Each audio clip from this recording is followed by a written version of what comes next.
I'm glad to see that you've gone back to, like, not smiling again. I like this more. Oh my god, Mother, where are you? I need you to see this. What is it again? There must have been a mistake, Mother. This dress isn't my size at all. It's too long. I'm sweeping the floors with my every move. If I ever have to dance in it, I'd risk serious injury or worse. Nope. Welcome to being a royal. Wow, personally, I think you look very pretty, Gloria. Very pretty indeed. Have your fun at my expense. Jesus Christ, she looks like El Zorro. You love to see me like this, don't you? Yes, I think I'm beginning to like it too, though the floors are already swept, I'm afraid. What is this demons? The man is clearly an amateur. I gave that crook all the numbers and made sure he got them right several times. I'm sorry, Mother, but I really can't go wearing this. What are we going to do? No reason to lose your head, Gloria. Perhaps visiting the tailor without you was a mistake after all. But we can still salvage this situation. There's time. Are we just going to cut the ends off? We'll all go to the tailor tomorrow. Make sure he gets it right this time. Or a trip to the tailor. How very entertaining. Stop whispering behind my back and try your dress on. We have to know if it fits. And you, Cinders, stop loitering and get back to cleaning. Just great. Oh, sure, so I'm the one who has to keep cleaning.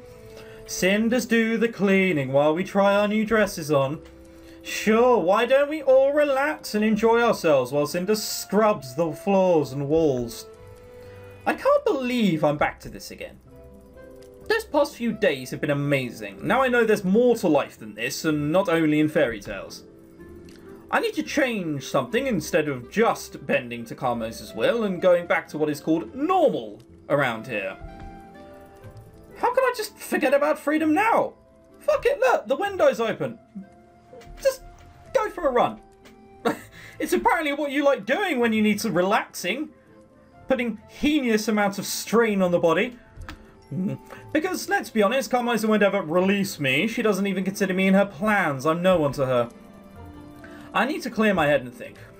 I can't even think clearly knowing Carmos is in the house, plotting to get our lives arranged the way she likes it. I know, I'll go to Mother's grave. Madame Guede was right, I don't tend to it the way I should, and there is no better place to get calm and ponder. I'm going now. Oh, I'm so gonna get caught.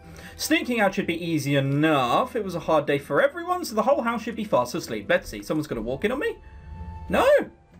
No one's gonna see me at all. I'm gonna get back and someone's gonna have noticed me then. Please don't say I'm gonna have a fucking scene with Madame Guede. Hi, Mum, it's me.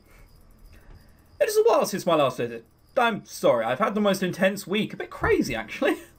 I feel like my head's so full with thoughts about what's going on that it'll burst any second now. I met your old friend, Guede. Absolute fucking nutcase. Bone on her arm. Unsure if that's to remind her that she's even human and has bones. Oh, it doesn't say that. She told me quite a lot about you. I can't believe how different it was you were in comparison with what Father used to tell me. I'm sure you'd know what you'd want to do by now. Guede said that you were smart and strong. And so are you, it's in your blood. Not this again, did I just fall asleep without noticing it? You're not dreaming. Alright, if you're so helpful, why don't you show yourself? As you wish. That would have been helpful the last few times. Also, what? Fucking stalker, what? Like, sure, oh, they're always at the lake. This is miles away from the lake. This is a forest, an overrun one at that.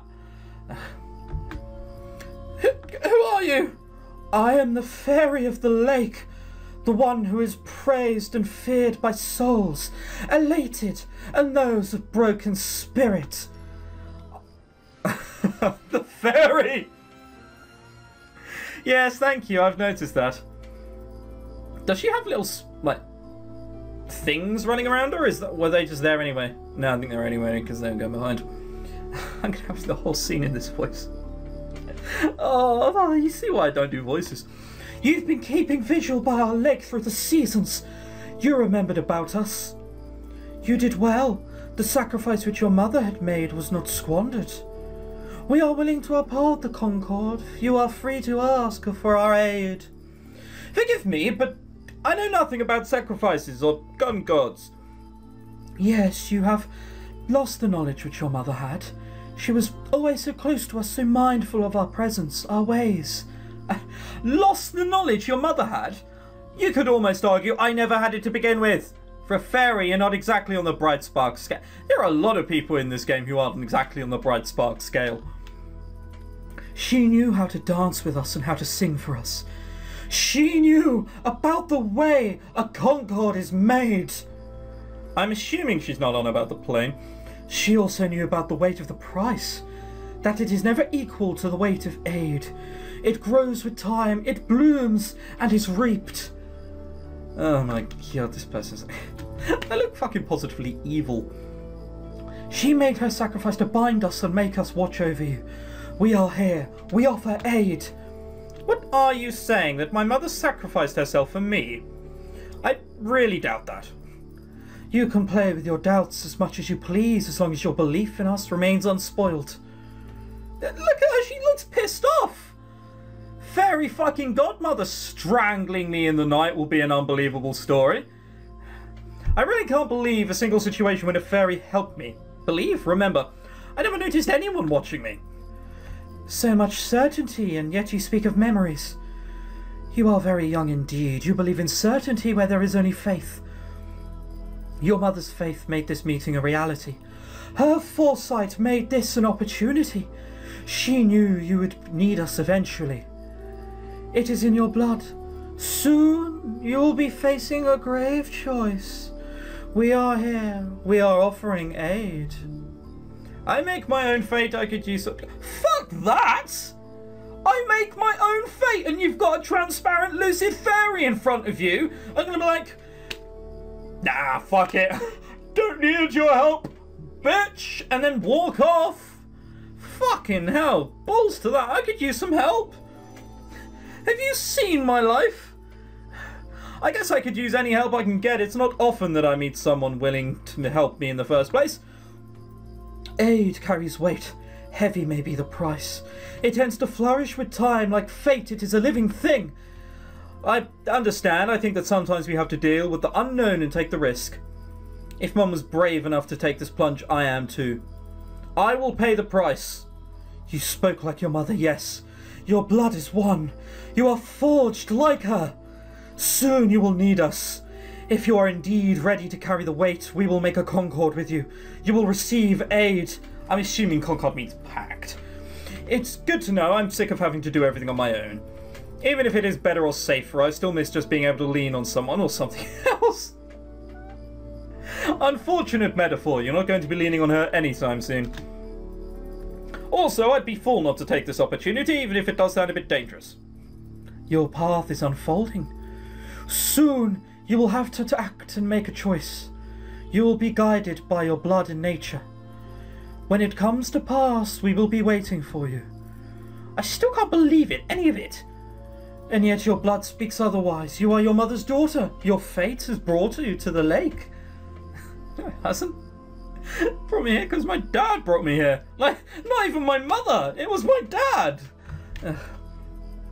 And the lake is watching you. You keep on repeating things like that, but why me? What makes me so special?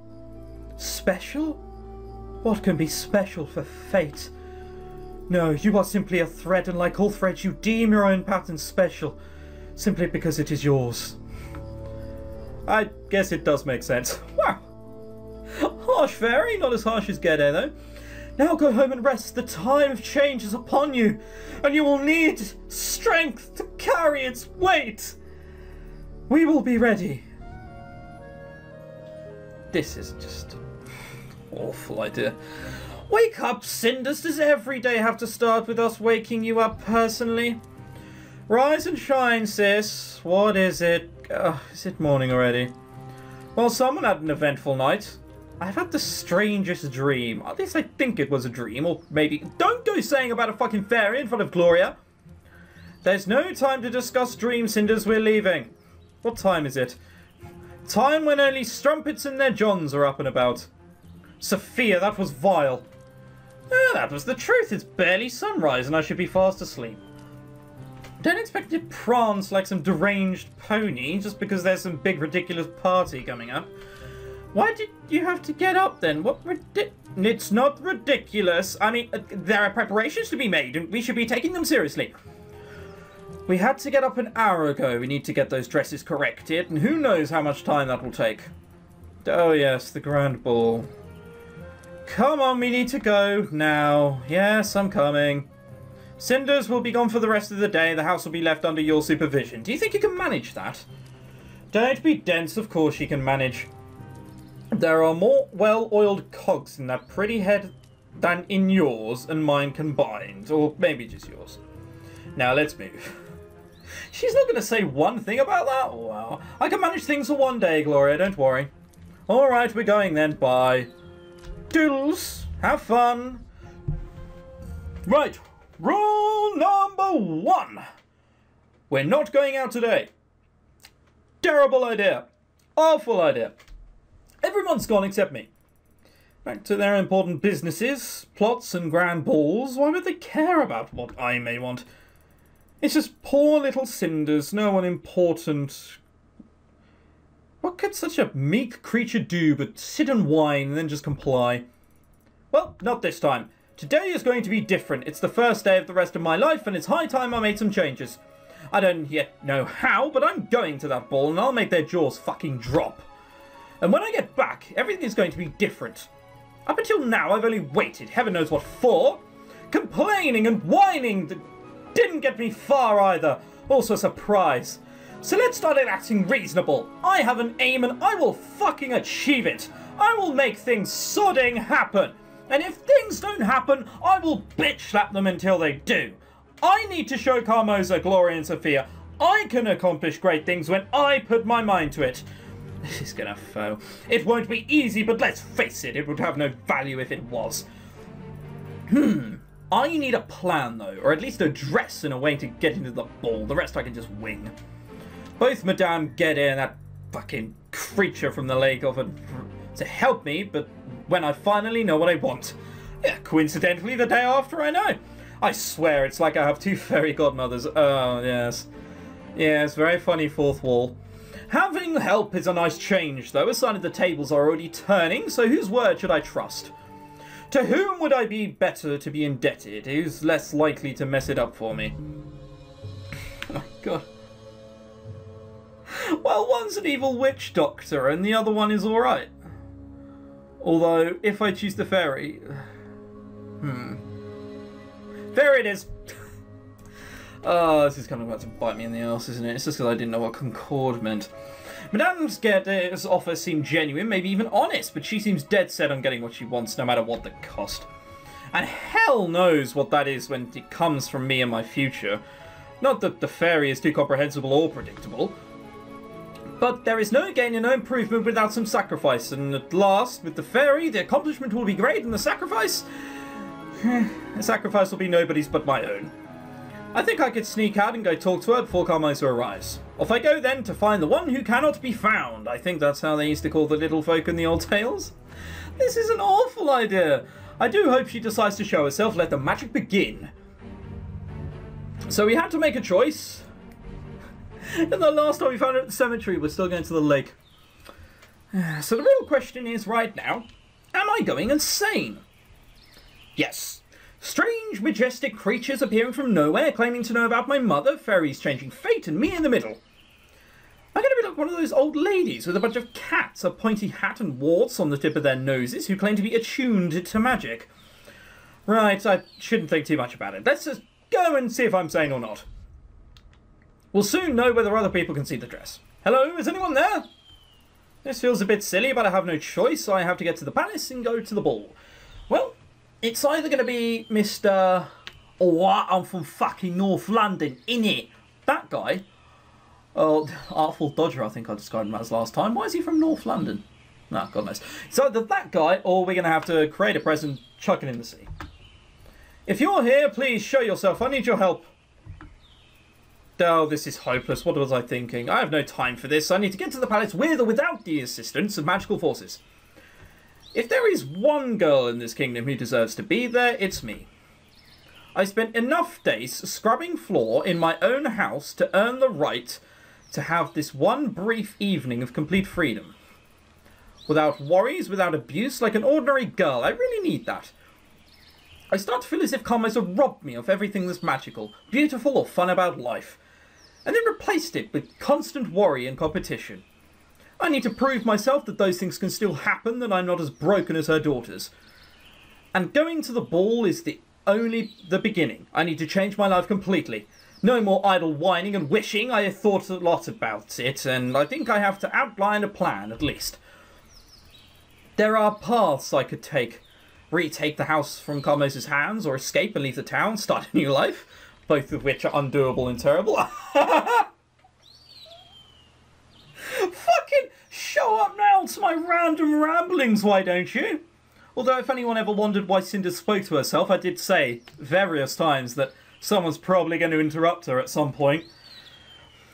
Why not enchant the prince so he would make you his queen? Oh, you startled me. Were you listening the whole time? Yes, we are always listening to those who enter our domain. You have a third path before you. Why not charm the prince? Make him lose his head in just one evening and become his queen 1 week later? That part of fairy tales I always had trouble believing. That and the fairies. Your doubts are misdirected. You could easily enthrall him with our aid. Shit, are we about to use magic? Oh, this is proper, you know, I dream and the world trends kind of shit. You came... Oh, shit, sorry, isn't it? You came to the lake asking for our aid. We are offering it. Which path will you take? What I really want. Retake the residence, go for the prince, escape town. I'll retake the evidence sounds so much more simple. But I don't play games to be simple. I don't play games to take probably the easy option.